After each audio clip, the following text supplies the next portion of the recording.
नमस्कार। श्रीमती मोरी देवी तापड़िया कन्या महाविद्यालय जसवंतगढ़ के इस YouTube चैनल पर आपका हार्दिक स्वागत और अभिनंदन करता हूं। प्यारे विद्यार्थियों, BA तृतीय वर्ष के पाठ्यक्रम में आपका जो प्रथम प्रश्न पत्र है आधुनिक काव्य, उसके अंतर्गत हम मैथिली शरण गुप्त के द्वारा रचित जो साकेत महाकाव्य हैं उसके नवम सर्ग में जो उद्घृत आपके उर्मिला की विरह व्यथा का वर्णन है वो जो किया गया है उसका हम व्याख्या पढ़ रहे हैं। साकेत के नवम सर्ग में ये मैथिली शरण गुप्त जी के द्वारा रचित ये जो रचना है और इसके हमने पद है वो काफ़ी पढ़ लिए हैं और इन पदों में उर्मिला की जो मार्मिक स्थिति है, विरह व्यथा है, उसका वर्णन इसमें किया गया है। जब श्री राम को 14 वर्ष का वनवास मिलता है तो उनके साथ उनके पति उर्मिला के जो पति हैं लक्ष्मण जी, वो भी उनके साथ जाते हैं और पीछे से उनके विरह वेदना से व्याकुल, उनकी स्मरण में, उनकी याद में, उनकी स्मृति में उर्मिला किस प्रकार से वियोग को भोग रही है उसका वर्णन है वो इसमें किया गया है। तो अगला पद देखते हैं। ये पद देखिए प्यारे विद्यार्थियों कि आई थी सखी मैं यहाँ लेकर हर्षोल्लास, जाऊंगी कैसे भला देकर ये निश्वास। आई थी सखी मैं यहाँ लेकर हर्षोल्लास, जाऊंगी कैसे भला देकर ये निश्वास। कहाँ जाएंगे प्राण ये लेकर इतना ताप, प्रिय के फिरने पर इन्हें फिरना होगा आप। साल रही सखी माँ की झांकी वह चित्रकूट की मुझको, बोली जब वे मुझसे मिला न वन ही न भवन ही तुझको, मिला न वन ही न भवन ही तुझको। तो ये पद है वो प्यारे विद्यार्थियों साकेत महाकाव्य के नवम सर्ग से उद्धृत है। तो ये आप इसमें लिखेंगे और इसमें विरह से व्याकुल उर्मिला की मार्मिक स्थिति का चित्रण इसमें किया गया है। तो प्यारे विद्यार्थियों अब इसका वर्णन देखते हैं, हम करते हैं। आई थी सखी मैं यहाँ लेकर हर्षोल्लास, तो इसमें जो अपनी सेविका है उर्मिला, अपनी जो सेविका है उससे कह रही है, जो सखी भी है सेविका है, सखी सेविका जो है उससे उर्मिला कह रही है, उर्मिला कहती है। तो उर्मिला ये कह रही है कि आई थी सखी, है सखी मैं यहाँ पर बड़े हर्षोल्लास के साथ, बड़ी प्रसन्नता के साथ, हर्ष और उल्लास के साथ, यहाँ पर हर्ष व उल्लास के साथ अपने ससुराल अयोध्या में आई थी। कौन कह रहा है ये बात? ये बात उर्मिला कह रही है अपनी सखी सेविका से कि हे सखी मैं यहाँ पर जब मेरा विवाह हुआ था तो मैं अपने ससुराल अयोध्या में बड़ी प्रसन्नता के साथ, हर्ष और उल्लास के साथ मैं यहाँ आई थी और फिर मैं जाऊंगी कैसे भला देकर ये निश्वास। निश्वास माने गर्म सांस या फिर लंबी लंबी दुख की सांसें, ठीक है। ये भाग दुख की और वेदना की जो तप्त सांसें उसको यहाँ पर निश्वास का है। दुख से भरी संतप्त जो है सांसें वो हो गई निश्वास, दुख से भरी हुई सांसें। तो भला मैं यहाँ से किस तरह से दुख और वेदना से तृप्त सांसों को लेकर के भला कहाँ जाऊँगी। यहाँ जो मुझे ये जो विरह का जो दुख मुझे मिला है उसको लेकर के मैं भला कहाँ जाऊँगी। हे सखी तू ही बता मैं कहाँ जाऊँगी। तो ये बात यहाँ पर उर्मिला अपने सखी से कह रही है कि ये जो दुख से भरी हुई जो मेरी संतप्त सांसों से जो जीवन है, ये जीवन लेकर के, ये जो दुख से भरी हुई वेदना को लेकर के मैं कहाँ पर जाऊँगी भला। कहाँ जाएंगे प्राण ये लेकर इतना ताप, और ये जो मेरे प्राण है, मेरा जो जीवन है वो ऐसा दुख और पीड़ा संताप को लेकर के, दुख पीड़ा और इस संताप को लेकर के कहाँ पर ये प्राण है वो निकलेंगे, कहाँ जाएंगे। मेरे प्राण है वो विरह वेदना के कारण अत्यधिक संतप्त, दुखी, पीड़ा से भरे हुए रहते हैं और मैं इन प्राणों को, इस जीवन को लेकर के मैं अब कहाँ जाऊँ। इस प्रकार से उर्मिला यहाँ पर अत्यधिक विरह से व्याकुल हो रही है और अपने सखी से कह रही है, प्रिय के फिरने पर इन्हें फिरना होगा आप। बहुत अच्छी पंक्ति है। प्रिय के यानी मेरे प्रियतम लक्ष्मण जी, मेरे प्राण वल्लभ जो मेरे पति है, ठीक है, यहाँ लक्ष्मण के लिए आया है ये। तो मेरे प्राण वल्लभ, मेरे प्रियतम के फिरने पर मतलब लौटने पर, या वापस आने पर, ठीक है, वापस आने पर या लौटने पर। इन्हें यहाँ शब्द किसके लिए आया प्यारे विद्यार्थियों? प्राणों के लिए, जीवन के लिए, कि इन प्राणों को, इन जिस जीवन में जो प्राण है मेरे शरीर में, इन प्राणों को फिरना होगा, यानी लौटना होगा या फिर से आना होगा जीवन को तब तक मुझे बचाए रखना होगा, तब तक बचाए रखना होगा। ये बात इसमें कही है। आपका अर्थ यहाँ पर स्वयं, स्वयं शब्द किसके लिए आया है?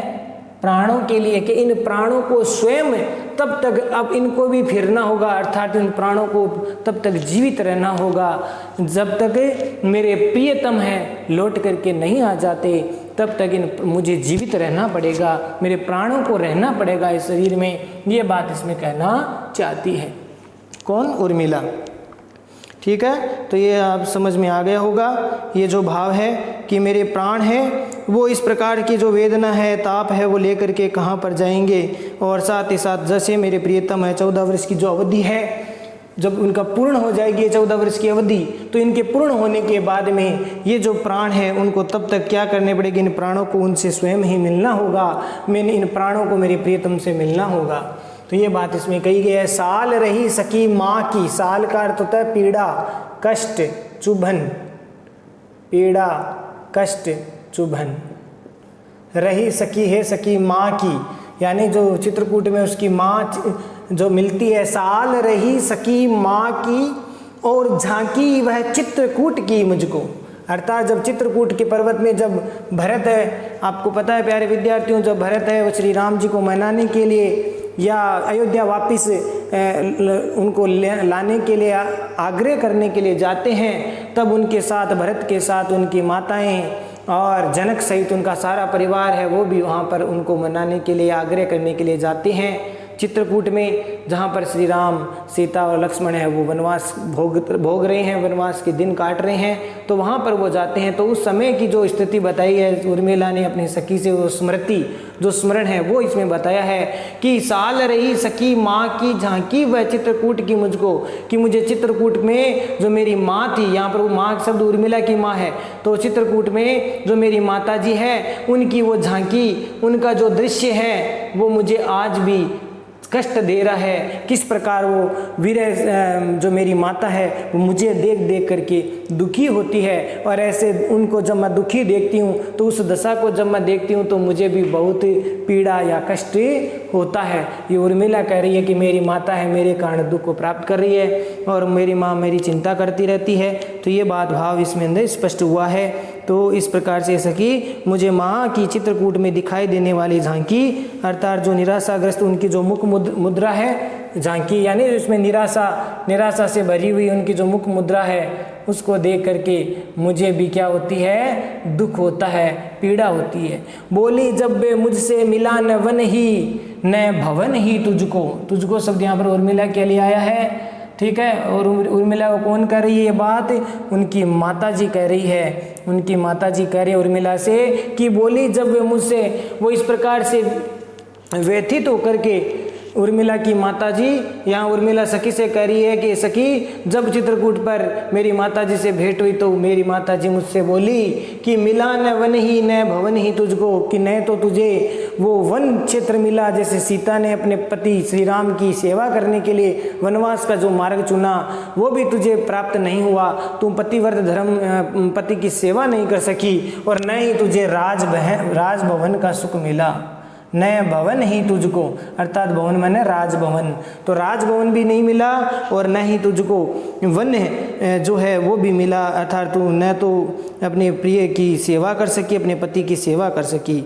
तो इस प्रकार से यहाँ पर उस समय ये माँ है बड़ी व्याकुल होकर के बड़े दुख के साथ उसने कहा था कि तुझे तो न तो सीता की तरह पति के साथ वनवास मिला और न भवन का भी तुझे सुख नहीं मिल सका, और या यूँ कहे कि तुझे जो पतिव्रता गृहिणी का जो सुख होता है वो तुझे नहीं मिल सका, जो पतिव्रता गृहिणी है उसका भी सुख तुझे नहीं मिला, पतिव्रता गृहिणी का सुख नहीं मिला। ये भाव इसमें व्यक्त किया गया। ये माता है उनको समझाती है, कहती है कि हे उर्मिला तुझे न तो अपने सीता जी की तरह अपने पति की सेवा करने का सुख मिल सका। वन क्षेत्र तुझे नहीं मिला, वनवास नहीं मिला, अर्थात तो वन में तुम पति के साथ नहीं जा सकी, उनकी सेवा नहीं कर सकी, और न ही तुझे राजभवन में सुख भोग मिला। पतिव्रत सुख है वो, गृहिणी का जो पतिव्रत सुख है वो तुझे नहीं प्राप्त हुआ। तो इस प्रकार से यहाँ पर उर्मिला की माँ उसको समझाती है या उसको चिंता व्यक्त कर रही है। ये प्यारे भाव, जो ये प्यारे विद्यार्थी, ये भाव आपको समझ में आ गया होगा। और इसमें अगर आप विशेष वाले बिंदु में लिखेंगे तो ये भी भाव आप लिख सकते हैं कि जिस हर्षोल्लास के साथ, जिस प्रसन्नता के साथ उर्मिला है वो अपने ससुराल आई थी, हर्षोल्लास के साथ नवयुवती के रूप में जब उर्मिला है वो अपने ससुराल अयोध्या आई थी, तो वह थोड़े ही दिनों वो जो हर्षोल्लास था वह उसे पूर्ण नहीं प्राप्त हो सका। उस हर्षोल्लास वो ज़्यादा समय के लिए नहीं रह सका, सुख पूर्ण वो नहीं रह सकी, ये भाव व्यक्त हुआ है। और इस तरह से उर्मिला है वीर वेदना की दशा का इसमें मार्मिक चित्रण किया गया है। या विशेष वाले बिंदु में लिखेंगे, ये भी लिख सकते हैं कि भरत सहित उनकी सभी माताएं और जनक जी और उनका परिवार वो भी चित्रकूट में जाते हैं, श्री राम से आग्रह करते हैं अयोध्या को वापस लौटने के लिए। तो उस समय उनकी भेंट अपनी माता से इनसे होती है उर्मिला की, तो वो बात इसमें बताई गई है, ये भी वर्णन है। और साथ ही श्री राम के द्वारा पिता का वचन पालने की दृढ़। अगले पद को हम पढ़ते हैं तो उसमें देखिए प्यारे विद्यार्थियों, इसमें लिखा है कि जात तथा जा माता समान ही मान तात थे आए, पर निज राज्य न मझली माता को वे प्रधान कर पाए।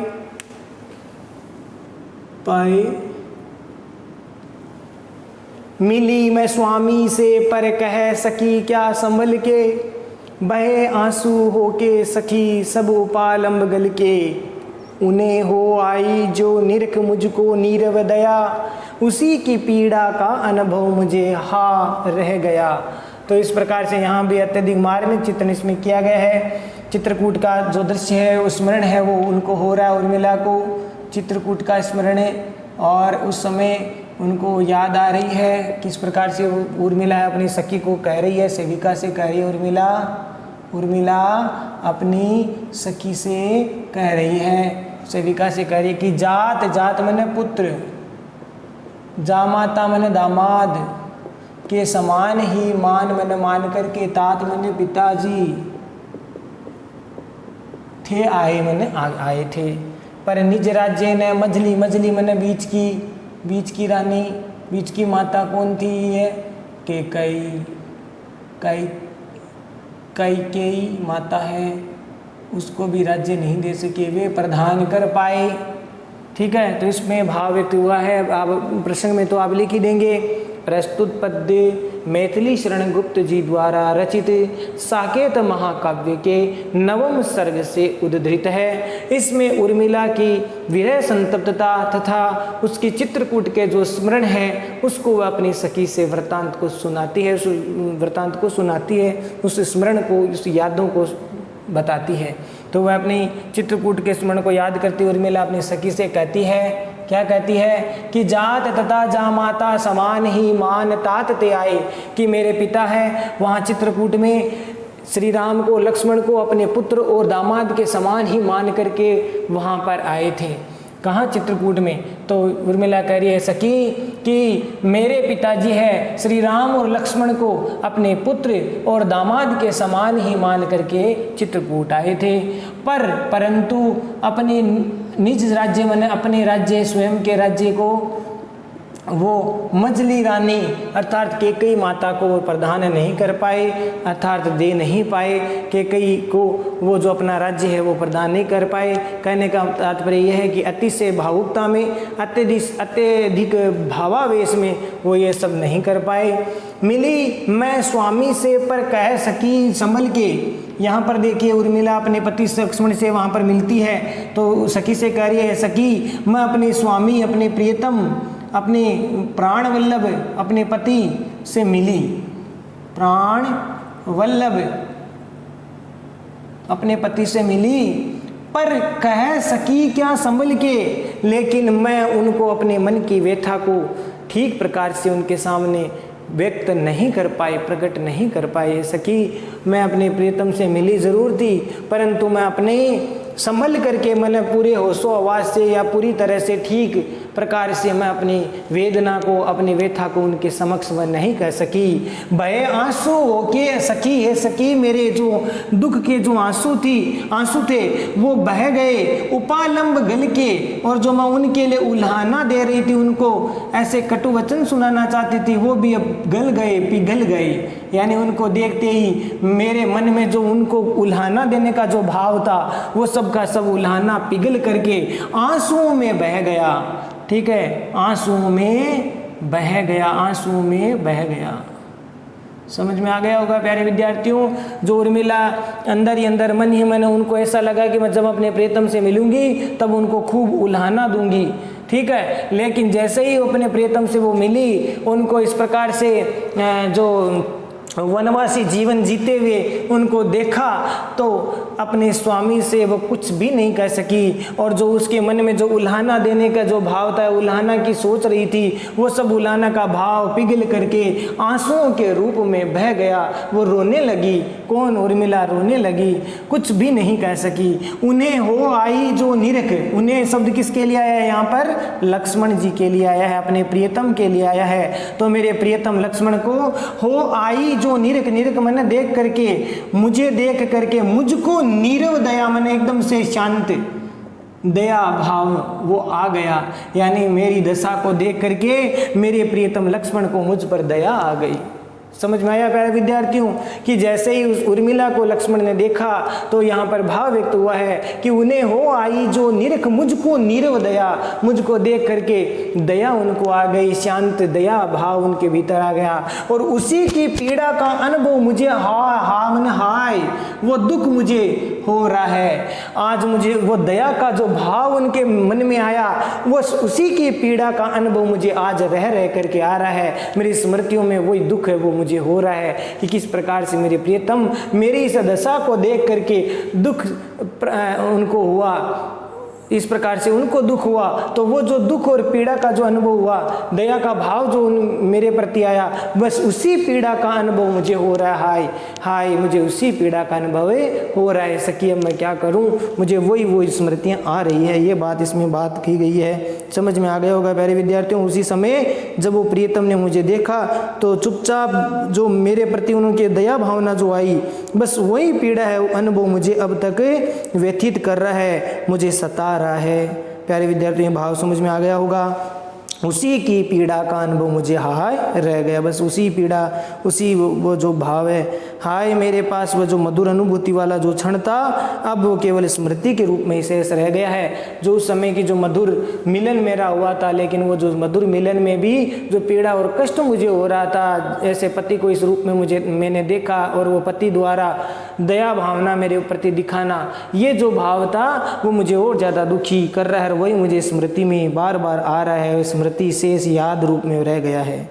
ठीक है प्यारे विद्यार्थियों, ये आप व्याख्या आपको समझ में आ गई होगी। विशेष वाले बिंदु में आप लिख लेंगे कि पिछली मधुर जो क्षण हैं, यादें हैं, उनका उल्लेख करने से यहाँ पर उर्मिला की वीर वेदना का वर्णन किया गया। जो पिछली जो चित्रकूट की जो यादें हैं उनको याद करना जो है, याद करके उर्मिला की जो वीर वेदना है उसको यहाँ पर अत्यधिक मार्मिक रूप में चित्रित किया गया है, व्यंजित किया गया है। तो ये आप इसमें लिख लेंगे। और साथ ही साथ अलंकारों की बात करें तो इसमें आपके अनुप्रास अलंकार है, परिकर अलंकार है, उत्प्रेक्षा अलंकार है, अनुप्रास है, परिकर अलंकार है और साथ ही साथ उत्प्रेक्षा अलंकार भी है। और इसके साथ तत्सम शब्दावली, तत्सम तद्भव भी शब्दावली का प्रयोग इसमें किया गया है। छंद की यति गति उचित है, ये आप लिख देंगे। और आपकी भाषा ब्रज भाषा, क्षमा का नाम भाषा है वो खड़ी बोली हिंदी है ये। ठीक है, तो यहाँ पर शब्दावली अगर देखें तो तत्सम तद्भव मिश्रित शब्दावली का प्रयोग किया गया है। तो आशा करता हूँ कि प्यारे विद्यार्थियों ये जो भाव है वो आपको समझ में आ गया होगा। ये दो पद है, साकेत के नवम सर्ग से आपको समझ में आ गया होगा। आज के लिए बस इतना ही। अगले वीडियो में फिर हाजिर होंगे आप साकेत के आगे के जो पद हैं उनको लेकर के। तब तक के लिए बहुत बहुत धन्यवाद। चैनल को ज़्यादा लाइक शेयर और सब्सक्राइब करते रहो। जय भारत, जय हिंदी।